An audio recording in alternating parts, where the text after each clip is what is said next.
રાજ્યમંત્રી હર્ષ સંઘવીએ કરુણા અભિયાન અંતર્ગત પ્રયાસ જીવદયા સંસ્થાના બર્ડ રેસ્ક્યુ સેન્ટરની મુલાકાત લીધી હતી। આ સંસ્થાની 10 જેટલી ટીમો દ્વારા બર્ડ રેસ્ક્યુની કામગીરી હાથ ધરવામાં આવી રહી છે।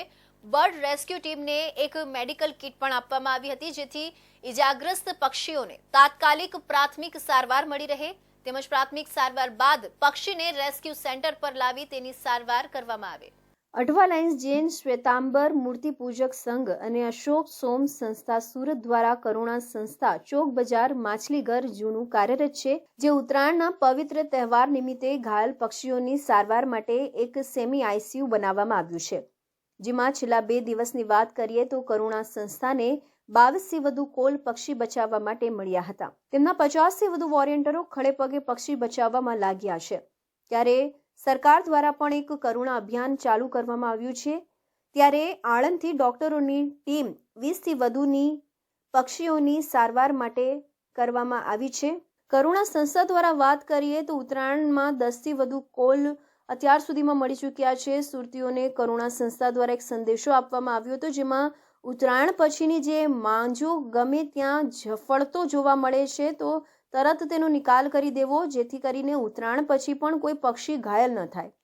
કરુણા અભિયાન અંતર્ગત ગૃહ રાજ્યમંત્રી હર્ષ સંઘવીએ સુરતના પ્રયાસ જીવદયા સંસ્થાના બર્ડ રેસ્ક્યુ સેન્ટરની મુલાકાત લીધી અને તહેવાર દરમિયાન ઘાયલ થનારા પક્ષીઓની બચાવ કામગીરીની સમીક્ષા કરી। સંસ્થા દ્વારા 10 જેટલી ટીમો બર્ડ રેસ્ક્યુ માટે કાર્યરત છે। આ ટીમો દ્વારા ઇજાગ્રસ્ત પક્ષીઓને તાત્કાલિક મદદ મળી રહે તે માટે દરેક ટીમને મેડિકલ કિટ પ્રદાન કરવામાં આવી છે। પ્રાથમિક સારવાર પછી ઘાયલ પક્ષીઓને રેસ્ક્યુ સેન્ટર પર લાવવામાં આવે છે, જ્યાં વધુ સારવાર માટે કાળજી આપવામાં આવે છે। રેસ્ક્યુ સેન્ટર 24 કલાક માટે કાર્યરત છે, જેથી પતંગના માંજા કે અન્ય કારણોથી ઇજાગ્રસ્ત પક્ષીઓને સમયસર મદદ મળી શકે।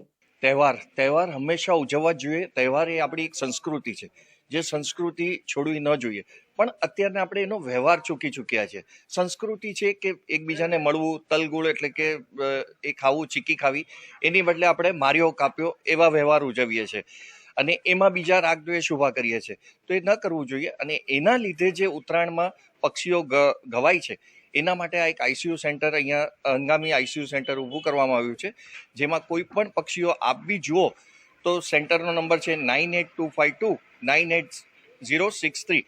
કરુણા ચંદ્ર અશોક સોમ સંસ્થાનો આ નંબર છે, જે ચોક બજારમાં જૂનું માછલીઘરમાં જ છે। સરકાર સ્થિત જ આ જગ્યા ફાળવેલી છે, જેમાં આ સેન્ટર છે, ત્યાં આપ લાવી શકો છો।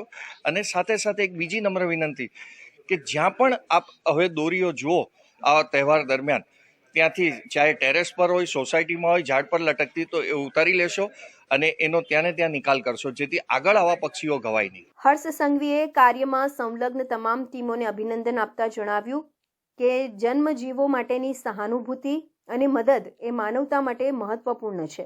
બધા લોકોને આ પ્રવૃત્તિમાં સહકાર આપવા વિનંતી છે। તેમણે નાગરિકોને અનુરોધ કર્યો કે જો કોઈ ઘાયલ પક્ષી જોવા મળે તો તરત જ રેસ્ક્યુ સેન્ટર અથવા હેલ્પલાઇનને જાણ કરી બચાવ કામગીરીમાં સહયોગ આપો। આ કાર્ય શહેરમાં જીવદયા માટે ઉદાહરણરૂપ બની રહ્યું છે।